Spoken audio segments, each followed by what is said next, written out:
The Cray C90, designed to be the world's most powerful supercomputer. Powerful, measured in speed, with peak performance 6 times that of the original Cray MP8. Powerful, measured in compatibility, a new top end for the Cray Research Systems solution of hardware, software, applications, and networking. Powerful, measured in higher reliability and easier maintainability. Powerful, measured in a significant improvement in price performance. To bring this system to you, the people of Cray Research have pushed the limits of technology in every phase of development and manufacture.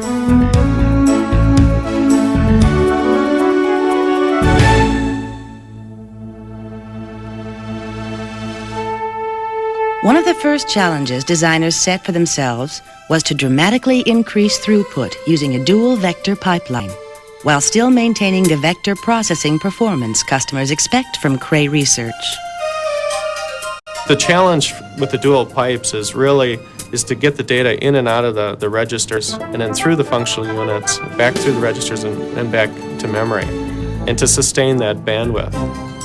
The new architecture was first verified on a Cray YMP using simulation software. In fact, the YMP was used extensively during development to shorten development time and test literally millions of options, long before the first hardware was assembled. We use the Cray in a number of different ways. We use it to generate a lot of the files that we use to build and verify both the printed circuit boards and the ICs. We use it to support the whole build process. We use it to verify our designs are correct, both from a logical and from a functional point of view. The chip went from 2,500 gate arrays to 10,000, a 4-fold increase in approximately the same space. Every dimension became tighter.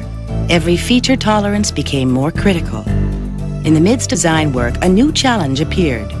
A problem with the power busing on the chip.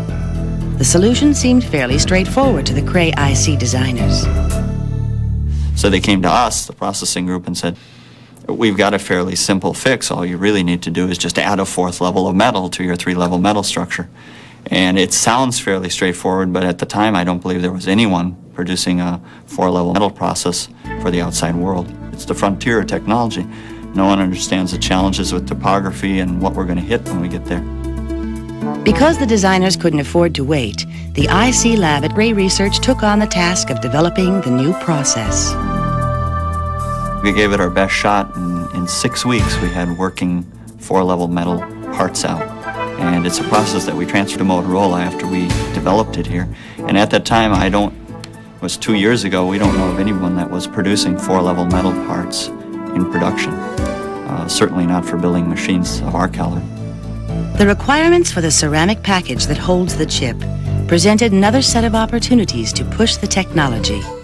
For performance and reliability reasons, the ceramic package required more than double the number of pinouts, smaller leads, and very tight tolerances in a hermetic package. There was only one obstacle. Nothing existed in the industry to do that. We had to invent absolutely everything. Knowing today what I know about it, it seems like it's impossible. All of the iron milling and metallurgical concerns, all of the sales to the various groups and the coordinating to get them to accept the dimensions. There were a lot of places that it could have fallen apart. We learned in the last 3 years how to do a lot of things that no one had done before. Basically, we melded semiconductor, ceramic, and packaging technologies into one mesh to be able to form this package. If you went to a ceramic vendor, they do not have the technology of the thin films that are needed to be able to do this. The semiconductor people do not have the ceramic background that they could deal with the topography that is needed. And the packaging people are used to the thick film approach and wouldn't have the slightest idea where to start.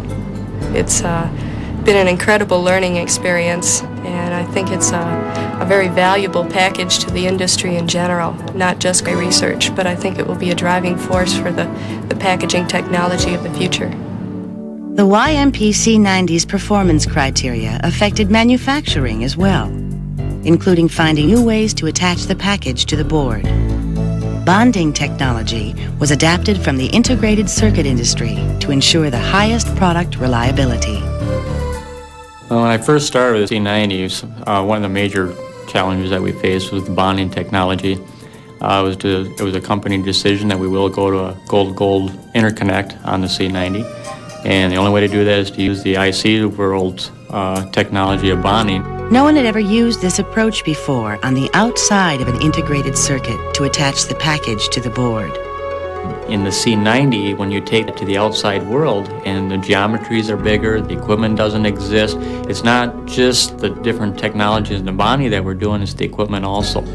The CPU and memory modules incorporate another innovation, flex circuits and edge connectors, specially designed for the YMP C90. Once again, engineers employed a technology in ways it had never been pushed before.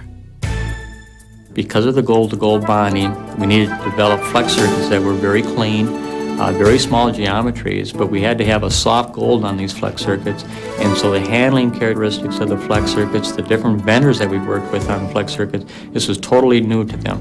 From the beginning, the PC board designers knew they would be forging new ground. Each of the 22 layers would need to be optimized for function and performance. The unique fabrication process required new thinking. We first found out that what we have done in the past, the stuff with the previous product lines, would not work. It just would not work at all. As that package gets tighter and tighter, so do all of our features. You know, the holes get closer together, the lines get closer together, more layers. And as that happens, it gets just about impossible for, in many cases, the person to, let's say, do repair work on these sort of things. It's come down to where it's either right the first time or it's no good anymore. Today's Cray YMP C90 sets new standards as the world's most powerful supercomputer.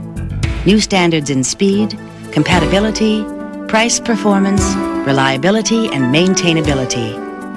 To achieve these objectives required engineering innovation on an extraordinary scale in every phase of product design, development, and manufacturing. I would say there's probably not one area in our facility that wasn't pushed. I can start right from the beginning of the process. You know, just I mentioned the handling of the materials, the imaging process. Even today is very challenging to control the tolerances that we have.